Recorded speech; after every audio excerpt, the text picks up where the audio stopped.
What's up, guys? So Sony just had its PlayStation State of Play presentation, and it was, I don't know, just watch.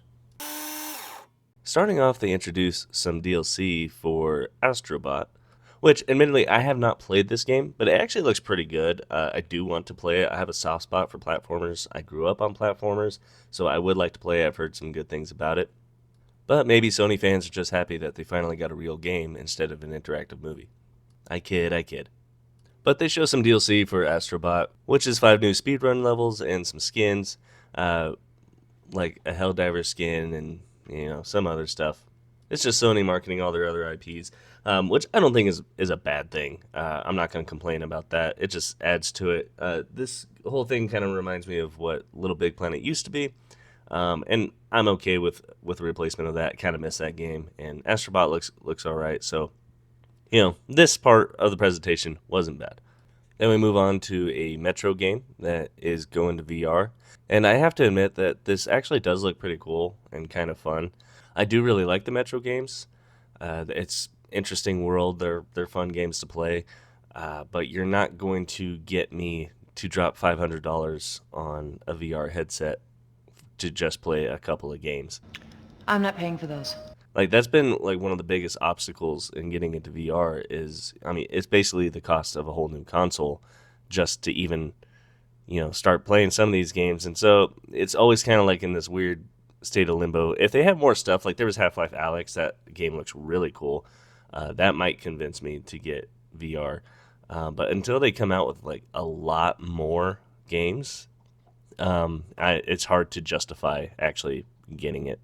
And Metro is not going to be that justification. Next, they show a generic fantasy game, as these presentations tend to do. Can't say I really care. And then right after, it's another generic fantasy game. Oh, it's actually Palworld. Interesting. Maybe I'll give it a slight pass because Palworld, it did get, alright reviews. I haven't played it. I don't really care about it, but, I won't call it a generic fantasy game at least. I'll just stick to calling it a knockoff of Pokemon with guns. Then next up, we see another generic fantasy game. And I'm sorry, I just don't really care that much about most fantasy games. They're generally just not very good. And if they are good, they require playing it to be like a full-time job. So I very rarely get into them. Now, I will admit that there are decent fantasy games out there, right? We can all point to Skyrim as a good one. But they're just not usually for me, and because, playing them takes a long time to get into, and most of them just aren't very good. Also, why are we seeing this entire boss battle?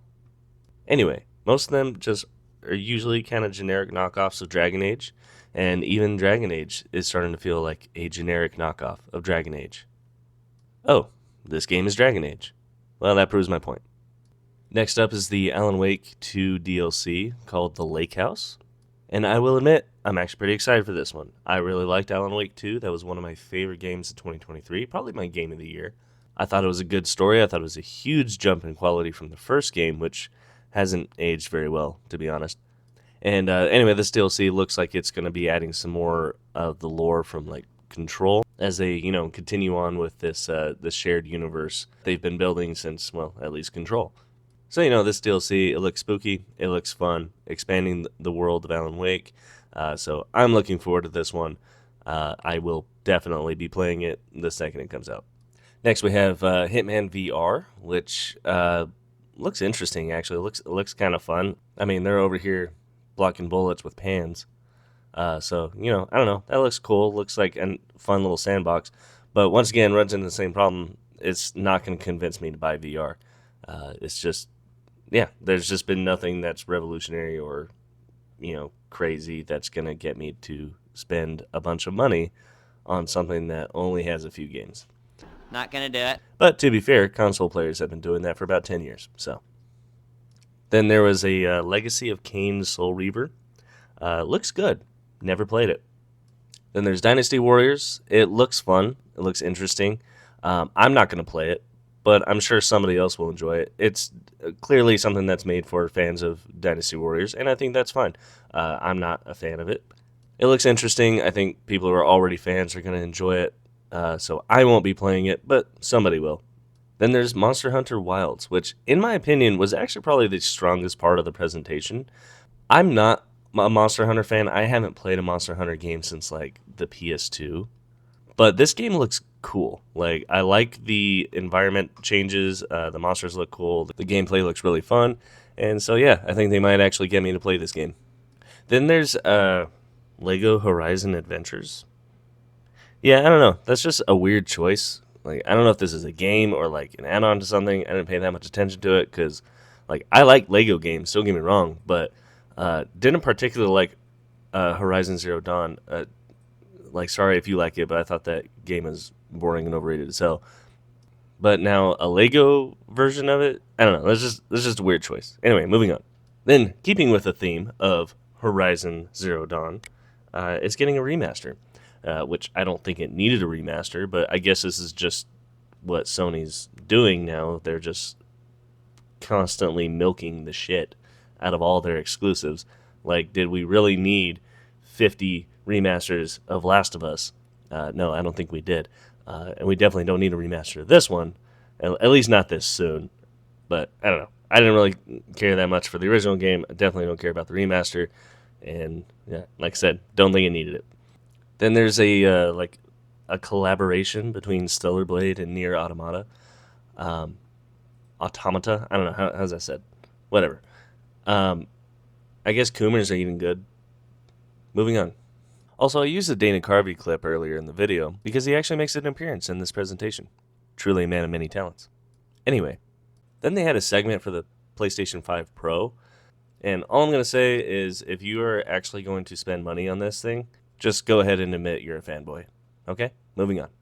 Then I'm going to have a little miscellaneous section here because if the presentation didn't care that much about them, neither do I. And so, starting off, they had Midnight Walk, which looks like a Tim Burton-esque kind of game. Not gonna lie, I kind of like the aesthetics of it, but don't know much about the gameplay. Looks alright. Then they talked about some like music changes and some added characters to Ninja Turtles game. I don't know, don't care. Then there's Hell Is Us, which just confused the hell out of me because it looks like about 6 different games smashed together. Keanu Reeves as Shadow the Hedgehog, also don't care. And then Lunar Remastered, which I'll actually admit this is probably the best looking part of my miscellaneous section. I've never heard of this game, but some people clearly seem to like it, and it looks like a classic RPG, which classic RPGs tend to actually be fun. So I don't know, I might actually check this one out. And now ending with the crown jewel of the State of Play presentation, the Ghost of Yote. And I'll be honest, I feel a little skeptical. For obvious reasons, I think.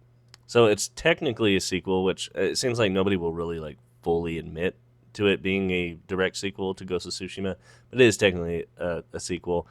I think this can be done well. It looks, I mean, pretty much like Ghost of Tsushima, and you know, if you like Ghost of Tsushima, you'll probably like the gameplay for this game. But of course, you know, they got their female protagonist, and I'm not gonna say it's just shoehorned in, okay?